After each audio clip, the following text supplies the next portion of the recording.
Did he catch it? It looked like the easiest question in football. A tight end in the end zone, 2 feet down, the crowd erupts. But Sunday night reminded us that the NFL's answer to that question is rarely simple. Isaiah likely hauled in a Lamar Jackson pass, the stadium rose, the Ravens thought they'd taken the lead, and for about 10 glorious seconds, Baltimore believed the game had turned. Then the replay came in, and everything changed. Lamar Jackson, still fighting through leg issues all year, threw a perfect ball into the middle of the end zone. Likely secured it, both feet hit, and Joey Porter Jr. ripped it free as the defender tried to wrestle the ball away. On the field, the officials signaled touchdown. On the replay monitors, the call was reversed, incomplete. Instant replay ruled that Likely hadn't completed the third element of the catch. He hadn't had time to tuck, turn, or make an act common to the game before the ball was knocked loose. The touchdown vanished, and in a blink, so did Baltimore's shot at a late lead. Jackson's reaction after the game didn't hide his frustration. "I thought it was as a touchdown," he said. Plain, simple, and true to any player who's ever watched a replay that didn't match what his heart felt on the field. But the refs made the call they wanted. They believed that was right. So it is what it is. There's an honesty there that's almost saintly. He's acknowledging the rule book even as the gut screams otherwise. That's the heavy, complicated weight NFL players carry, the line between what you feel and what the rule book says. And then there's the social media angle. DeAndre Hopkins, who was visibly upset after the play, posted a thinly veiled swipe at officiating and then deleted it. He asked rhetorically, how many steps does one need in the end zone for a touchdown? He took it down quickly. Understandable, given the league's love of fines for criticizing officials, but the tweet captured what fans felt in the moment: dismay, disbelief, and the very modern impulse to vent immediately. Derrick Henry's comment, "It's tough when the game's in the ref's hands," was the locker room version of that same sentiment. When a game swings on a single review, the whole stadium feels like it's been robbed of a collective heartbeat. If you want to understand why the call was overturned, you have to get inside the NFL's catch rubric. It's 3 parts: control, 2 feet or another body part in bounds, and an act common to the game: a tuck, a move to get upfield, a clear transfer to a football-ready position. Gene Steratore and the league's instant replay officials zeroed in on that third piece. They said Likely had control and got 2 feet down, but before he could complete the football move, the third element, the ball was stripped. Mark Butterworth from the league's replay office explained it the same way: control, 2 feet, then the act. Because the third step didn't happen, the rule required an incomplete pass. That's the technical answer, and by the book, it's defensible. But it's also emotionally unsatisfying. Fans and many players watch the live play and see a man in the white jersey with the ball in his hands and think touchdown. Replay removes context. It slows, freezes, isolates, and the game loses the human rhythm. That's the rub. Rules create consistency, but slow-motion resets feel like theft in real time. Why does this even matter beyond the anger and the sound bites? Because it changed a season in an instant. The overturned score wiped out what would have been a go-ahead touchdown in the fourth quarter. Instead of Baltimore taking the lead and forcing Pittsburgh to chase, the Steelers retained the margin they needed to close. The game ended with the Steelers on top, the AFC North flipping sides, and Baltimore left to wrestle with a result that felt, to them, ripped from their grasp. In an NFL where division games decide playoff fates, a single replay can tilt the entire offseason calculus. And there's the optics. Critics of replay will say it kills the emotion of the sport. Supporters will point out that it corrected a call that, if left alone, would have stood on an incorrect spot. Both sides have merit. The league insists on objectivity. The crowd yearns for the thrill. What fans rarely accept is that the very mechanism designed to make calls right can also make them feel wrong. This is also a leadership test. John Harbaugh's visible anger on the sidelines said a lot about what was at stake.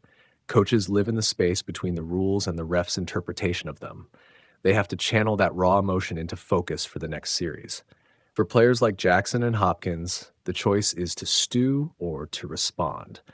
Jackson was measured in his criticism, "I can't do the ref's job." And that's the voice a locker room often needs when the crowd wants to march down to officiating headquarters with pitchforks. Now look forward. The Ravens have to answer on the field. They lost the game, and the momentum swings hard in a division fight with so little margin for error. This reversal is a clear what if that will live in highlight packages and Twitter timelines. But the team's reaction in the next 48 hours will matter more than the grievance. Will Baltimore treat this as an injustice and let it fester, or will they use it as fuel? The good teams use these moments to sharpen focus, not to perfect grievance. There's also a bigger conversation about the language of the rules. The act common to the game clause is maddeningly subjective. 2 feet down is simple. Control is simple. What counts as a football move is fuzzier. Do we want a roster of clearer definitions that reduce ambiguity, or do we accept that some judgment calls will always exist? The answer shapes how many games end in tears and how many in triumph. But here's the human center of it. Isaiah likely probably felt the catch was his. He was robbed, at least by the scoreboard. DeAndre Hopkins blurted a tweet that made him feel better for 20 seconds and cost him nothing but a deleted line of text. Lamar Jackson still believes in his receiver and in the team's path forward. The refs made the call the protocol required, and the league's replay boss backed them up with the mechanics of the rule. Reality, at that point, is a ledger of evidence and a room full of disappointed men. If you want the bottom line for your viewers, this was replay at its most controversial, technically correct, emotionally raw. A reminder that the line between a catch and an incompletion is not just about feet and hands. It's about timing, rules, and the unforgiving nature of modern officiating. Finish with this thought. Football is part mathematics, part ballet, and part street fight. Replay tries to make the math perfect, but in doing so, it sometimes punts the ballet and the struggle into slow-motion doubt. For the Ravens, Sunday night will be remembered for what was taken away. For the Steelers, it will be remembered as the break that kept their division hopes alive. And for everyone watching, it's another chapter in the never-ending argument about whether replay helps the game or simply makes it harder to love in the moment. For a few glorious seconds, the Ravens and their fans believed they'd grabbed the lead. Lamar Jackson lofted a perfect throw to Isaiah Likely in the end zone. Likely clasped it, got 2 feet down, and the stadium erupted. On the field, the officials signaled touchdown. On the replay monitor, the mood changed. After review, the call was reversed. The league ruled Likely never completed the third act of the catch before the ball was ripped out. The result, no touchdown, no lead, and a swing that cost Baltimore dearly. AP News Jackson's post-game line cut straight to the emotional core of the moment. I thought it was a touchdown, but the refs made the call they wanted. He didn't hide his disbelief, but he also didn't invent conspiracy. He framed the decision as something the team had to accept and move on from. That sentence, half anger, half resignation, captured the locker room vibe. Hurt, confused, but forced to keep playing. Yahoo Thethau, DeAndre Hopkins took his frustration public and then seemed to remember the NFL's fine policies about criticizing officials. He posted a pointed message tagging officiating, then deleted it shortly after. 13 years into this league, how many steps do you need in the end zone for a TD? The post's deletion only made the moment louder, a private anger that went briefly public, then vanished like the touchdown itself. Yahoo Thethau. The league's replay office explained its reasoning in clinical terms. Mark Butterworth, the NFL's vice president of instant replay, walked reporters through the rule. Possession, 2 feet in bounds, and then an act common to the game. A tuck, a third step, turning upfield. In this case, he said, Likely had the first 2 elements but lost the ball before completing the third, so the reversal was correct under the rule. That technical explanation doesn't make it feel any less gutting for a team that thought it had seized the moment, but it's what the rulebook requires. The Washington Post on TV, the split screen felt theatrical. Tony Romo and other booth analysts argued the visual evidence supported a score.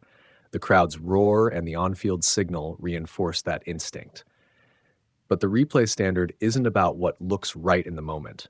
It's about the microscopic standard of proof required to overturn.